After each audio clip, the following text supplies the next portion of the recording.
दुनिया में एक बहुत ही अच्छी कहावत है कि दूसरों का किया गया एहसान कभी भूलना मत और अपना एहसान कभी याद मत रखना।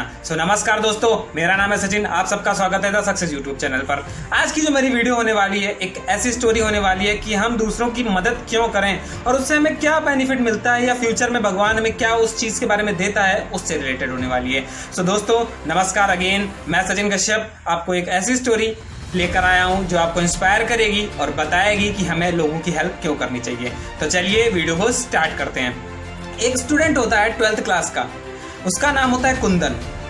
और जो कुंदन होता है वो बहुत ही मेहनत करता है, एक अच्छा पढ़ाई में होता है, जुनूनी आदमी होता है, उसके अंदर कुछ कर दिखाने की शक्ति होती है।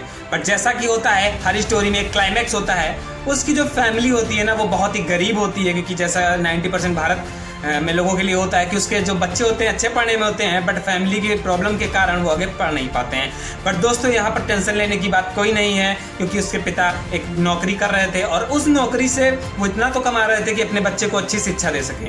बट जैसा होता है कि उसकी माँ की एक दिन तबीयत खराब हो जाती है, और तबीयत खराब होने पर जब वो डॉक्टर के पास लेकर जाते हैं अपनी माता जी को, तब उनको पता चलता है, उनके पिताजी को पता चलता है कि उनकी वाइफ को आज कैंसर है।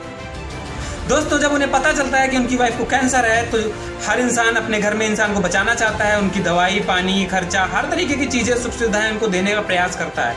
ऐसा करते करते 3 से 4 महीने गुजर जाते हैं और इसी बीच कुंदन की कोई फीस नहीं जमा होती स्कूल के अंदर, बिकॉज उसके पापा इतना ही कमा पा रहे थे कि उसके जो कैसे हैं पढ़ाई का है खर्च वो उठा सके। बट जो अब वो खर्च था वो पढ़ाई से लेकर उसकी माँ के पास आ चुका था। अब खर्चा माँ के ऊपर होने लगा था, तो जिस कारण से उसकी 3 से 4 मंथ के अंदर कोई भी फीस नहीं जमा हो पाई और उसका नाम काटने का निश्चय कर लिया उनके प्रिंसिपल ने। और उसे 3 दिन का समय मिला, पर जो पिताजी थे वो भी जुनूनी कम नहीं थे और उसने कहा अपने बेटे से, उनके पिता ने कहा कि बेटा तू टेंशन मत ले, तेरा नाम नहीं कटने दूंगा चाहे जो हो जाए। और इतना कहकर वो अपने पड़ोस के एक सेठ जी रहा करते थे, काफी अमीर थे, और उनके पास गए मदद मांगने के लिए। और उन्होंने बताया कि मेरी वाइफ को कैंसर है, ये प्रॉब्लम है, और मेरा बेटा पढ़ने में बहुत अच्छा है और मैं चाहता हूं कि आप मेरी पैसे से मदद करें ताकि मेरे बच्चे का नाम स्कूल से कटना ना कटे, और मैं जल्दी से जल्दी आपके पैसे जरूर लौटा दूंगा। अब इतना सुनते ही जो सेठ थे वो अपने मित्र पार्टनर से बिजनेस का डिस्कशन कर रहे थे और हंसते हुए बोलते हैं कि मैं तुझे कोई कुछ नहीं दे सकता, क्योंकि तू इतना गरीब है, मेरा पैसा नहीं चुका सकता, और तेरी वाइफ कहीं मर गई तो तू मुझे पैसा कैसे देगा। उल्टे सीधे वर्ड कहे और कहा मैं तुझे पैसा कतई नहीं दूंगा।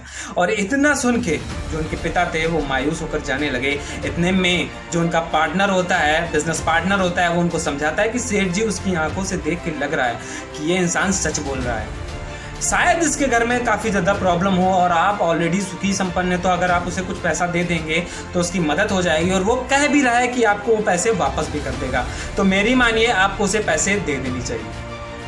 इतना कहकर वो अपने पार्टनर की बात नहीं टाल पाते हैं सेठ जी और उसको पैसे दे देते हैं। अब धीरे धीरे ये सीक्वेंस चलता रहता है, उसका नाम नहीं कटता है, वो पढ़ता रहता है। और इसी बीच उसके जो पिता थे एक दिन आके उनका सारा पैसा चुका देते हैं और कहते हैं कि सेठ जी मैं आपका एहसान कभी नहीं भूल पाऊंगा। और इतना कहते हुए वो वापस चले जाते हैं और सेठ जी भी काम में व्यस्त हो जाते हैं। और धीरे धीरे उनका बेटा बड़ा हो जाता है, अपने बिजनेस को संभालने लगता है। बिजनेस के सिलसिले में वो दूसरे शहर जा रहा होता है और उसका अचानक से एक्सीडेंट हो जाता है और उसे हॉस्पिटल ले जाया जाता है। जैसे उन्हें पता चलता है, उनके पिता पहुंचते हैं, तब उन्हें पता चलता है कि जब तक वो आए हैं 30 मिनट उसके पास बचे हैं, उसके पास उस बेटे का देहांत हो जाएगा अगर उसे उस ब्लड ग्रुप का खून नहीं मिला तो। इतना सुनते ही जो सेठ जी होते हैं वो हाथ पैर मारते हैं चारों तरफ कि कैसे खून का जुगाड़ किया जाए, कहीं से भी मिले। वहाँ पर उस एरिया में भी जितने भी हॉस्पिटल थे वहाँ भी उस कैटेगरी का खून अवेलेबल नहीं था, और दूर से जो आना था उसमें काफ़ी ज़्यादा टाइम लग जाता, जिस कारण से अब उन्हें लगने लगा था कि उनका बेटा नहीं बचेगा।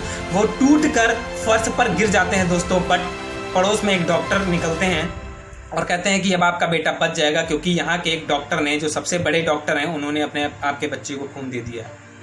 इतना सुनते ही वो हकबका जाते हैं और उठते हैं, कहते हैं अरे अभी तो खून नहीं था, किसने दे दिया है खून? तो बताया कि हमारे हॉस्पिटल के जो सबसे बड़े डॉक्टर हैं उन्होंने, मुझे लगता है वो आपको जानते थे और उनसे रहा नहीं गया, मुझे लगता है वो आपके बहुत ही करीबी थे, उन्होंने तुरंत, उनको पता चला कि इस ब्लड ग्रुप की जरूरत है और उन्होंने तुरंत खून दिया, और ऑपरेशन भी वही कर रहे हैं। ऑपरेशन करने के बाद वो आपसे मिलेंगे आके। दोस्तों इतना सुनते ही सेठ जी पूछते हैं कि उनका नाम क्या है, तो वो डॉक्टर बताता है कि डॉक्टर कुंदन नाम है उनका। अब दोस्तों जो सेठ जी होते हैं वो शॉक्ड हो जाते हैं कि ये वही लड़का था जिसको पढ़ाई के पास पैसे नहीं थे, उसके पिता उससे पैसे लेने के लिए आए हुए थे, और उसने ना चाहते हुए भी उनकी मदद करी थी अपने पार्टनर के कहने पर, और आज उनके बेटे की जान भी उसी लड़के कुंदन ने बचा ली।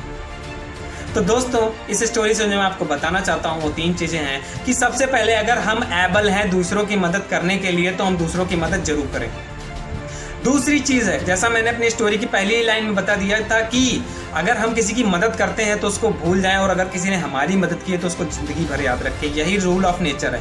और जो तीसरा हमारा जो बहुत इंपॉर्टेंट है, कह सकते हैं जो हमारी सक्सेस की ऊंचाइयों को भी छुएगा, कि जिंदगी में पैसा सब कुछ नहीं है और सब कुछ है भी। पैसा आपको जिंदगी में सबसे ऊपर ले जा सकता है दोस्तों, बट अगर आपको वहां पर टिके रहना है ना, तो टिके रहने के लिए दूसरों की मदद करना सीखिए, दूसरों को साथ लेकर चलिए, तभी आप जिस सक्सेस पे पहुंचे हुए हैं उसी सक्सेस पे टिके रहेंगे। क्योंकि पैसे से लोग बनते तो हैं और पैसे से लोग नीचे भी आ जाते हैं। अगर आप पैसे के साथ में लोगों की मदद करना, लोगों का हेल्प करना नहीं छोड़ेंगे तो definitely I am damn sure कि आप भी उस सक्सेस की ऊंचाइयों को छुएंगे और वहां पे बने रहेंगे। तो इसी के साथ दोस्तों, आपको अगर स्टोरी अच्छी लगे तो वीडियो को लाइक और सब्सक्राइब जरूर कर दें और वीडियो को शेयर कर दें अपने दोस्तों के साथ, ताकि उनको भी पता चले कि हेल्प कितना जरूरी है अगर सक्सेस वो चाहते हैं तो। इसी के साथ दोस्तों मैं मिलता हूं नेक्स्ट वीडियो में आपसे। जय हिंद, जय भारत।